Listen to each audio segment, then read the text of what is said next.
خداوند یسوع مسیح کے نام میں آپ سب کو سلام۔ اگر آپ کے پاس بائبل مقدس موجود ہے تو میرے ساتھ کھول لیجئے لوکا کی انجیل اس کا 3 باب۔ لوکا کی انجیل 3 باب۔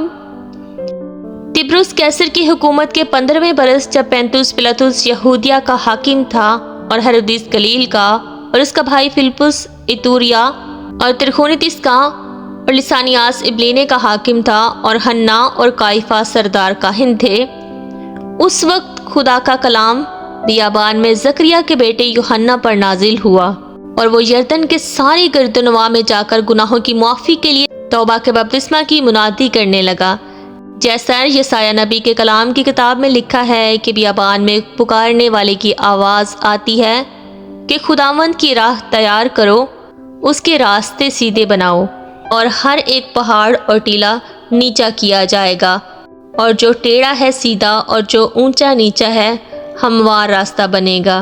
ہر بشر خدا کی نجات دیکھے گا۔ بس جو لوگ اس سے بپتسمہ لینے کو نکل کر آتے تھے وہ ان سے کہتا تھا، اے سانپ کے بچوں، تمہیں کس نے جتا دیا کہ آنے والے غضب سے بھاگو؟ بس توبہ کے موافق پھل لاؤ اور اپنے دلوں میں یہ کہنا شروع نہ کرو کہ ابراہیم ہمارا باپ ہے، کیونکہ میں تم سے کہتا ہوں کہ خدا ان پتھروں سے ابراہیم کے لیے اولاد پیدا کر سکتا ہے۔ اب تو درختوں کی جڑ پر کلہاڑا رکھا ہے، پس جو درخت اچھا پھل نہیں لاتا وہ کاٹا اور آگ میں ڈالا جاتا ہے۔ لوگوں نے اس سے پوچھا، پھر ہم کیا کریں؟ اس نے جواب میں ان سے کہا، جس کے پاس 2 کرتے ہوں وہ اس کو جس کے پاس نہ ہو بانٹ دے، اور جس کے پاس کھانا ہو وہ بھی ایسا ہی کرے۔ اور محصول لینے والے بھی بپتسمہ لینے کو آئے اور اس سے پوچھا کہ اے استاد، ہم کیا کریں؟ اس نے ان سے کہا، جو تمہارے لیے مقرر ہے اس سے زیادہ نہ لینا۔ اور سپاہیوں نے بھی اس سے پوچھا کہ ہم کیا کریں؟ اس نے ان سے کہا، نہ کسی پر ظلم کرو اور نہ کسی سے ناحق کچھ لو، اور اپنی تنخواہ پر کفایت کرو۔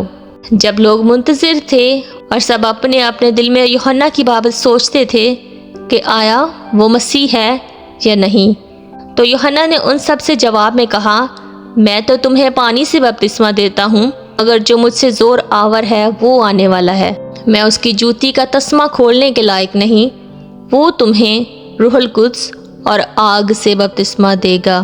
اس کا چھاج اس کے ہاتھ میں ہے تاکہ وہ اپنے کھلیان کو خوب صاف کرے اور گیہوں کو اپنے کھتے میں جمع کرے، مگر بھوسی کو اس آگ میں جلائے جو بجھنے کی نہیں۔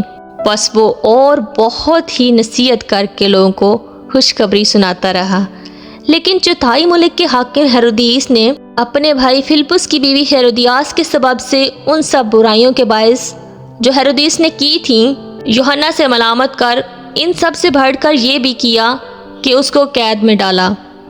جب سب لوگوں نے بپتسمہ لیا اور یسوع بھی بپتسمہ پا کر دعا کر رہا تھا تو ایسا ہوا کہ آسمان کھل گیا اور روح القدس جسمانی صورت میں کبوتر کی مانند اس پر نازل ہوا، اور آسمان سے آواز آئی کہ تو میرا پیارا بیٹا ہے، تجھ سے میں خوش ہوں۔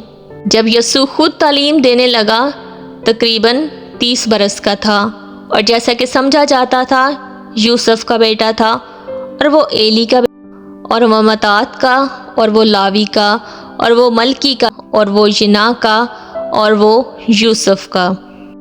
پاک کلام کا پڑھا اور سنا جانا ہم سب کے لیے باعث برکت ہو۔ آمین۔